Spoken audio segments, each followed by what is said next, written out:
I appreciate the governor. What I want to say is out of the accusations that were leveled against me, I had made my responses. And because of the negativity that went out there, I would like to state that I did not actually contend to the motion that they had sent against me constitutionally and legally. What they did was very untenable and factually unsupported by any material facts. I want to say that all those accusations, the four of them, did not meet a constitutional threshold for impeachment. From the accusations they had labeled against me, they were very general, speculative, and they are unsupported by any credible documentation. There was a lot of hype, and what I would call media hype. There's a lot of use of big words, the interpretation of words without giving the substance by my accuser. That is the MCA PK, Peter Kilonzo of Mbuyuni. Fourth Estate, to appreciate the governor for actually accepting the court order by my legal team yesterday and returning me back to work and to the same docket. Isn't easy.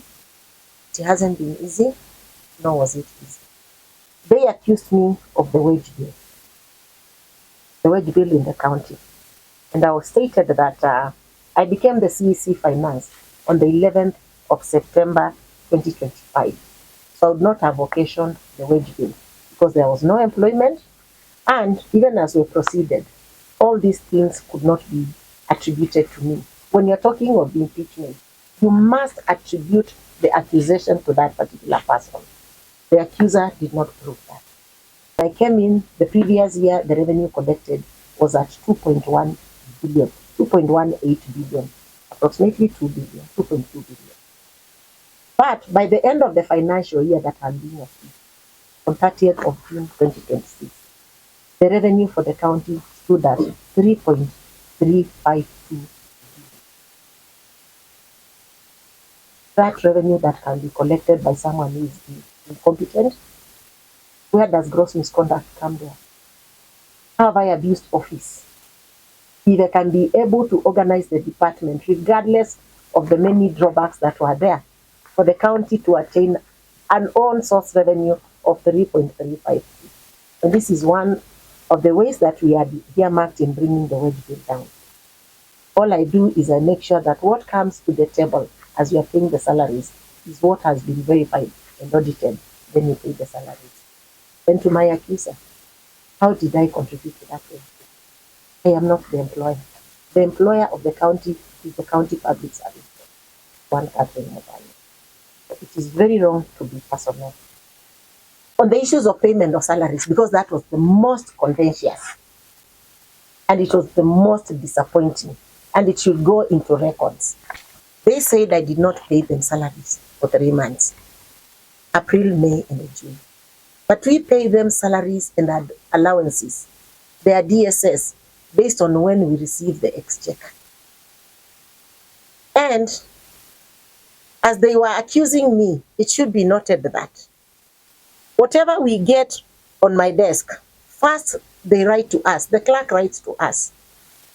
And what the clerk gives to us is a document called Notification to Reserve Funds. That is what is signed. That is not a payment check. It is a notification to reserve the funds. They bring a document that actually shows and that requests, these are the kind of funds that you want. And I have a sample here from the assembly. This is not a request for salaries. It is a notification for them, for us to reserve funds for them. They tell us how much they want for their salaries, how much they want for their operations, for their domestic travel, and any other emoluments. Once they've done that, then I convey the same message to the chief officers and the budgeting department as we go around it. So we reserve funds for them. It is the responsibility of the clerk, together with his staff, to produce what is called a Form A from their office. Once they've worked on the Form A, then they work through the controller of budget, they get a Form B, and then finally, what comes to my office, and this should sink to them, what comes to my office is a Form C. A Form C is like a check, and that is what I forward to the central bank. If they did not struggle up to that point, The assembly can use 10% of its budget, and then they make a proposal to us so that we write to the director of IFMIS to be able to make changes on their budget. The clerk should be able to explain to the relevant bodies how he managed to edit this, which did not come through my office. When I realized on that, I wrote to the clerk and he wrote back. If their salaries were divided from their allowances, it would have been possible to pay their salaries. Because a salary is something that is constitutional and I cannot interfere with it. But the moment we are paying them, we pay them together with the allowances.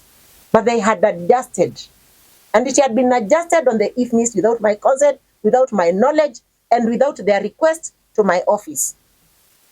That is criminal. Let it be noted, that is criminal. And the clerk, what I suffered, because you already committed fraud, I would want the assembly now to impeach you, not me. The assembly should impeach the clerk that they have, not one Catherine Mutanu, and who did not disclose the material facts at that time.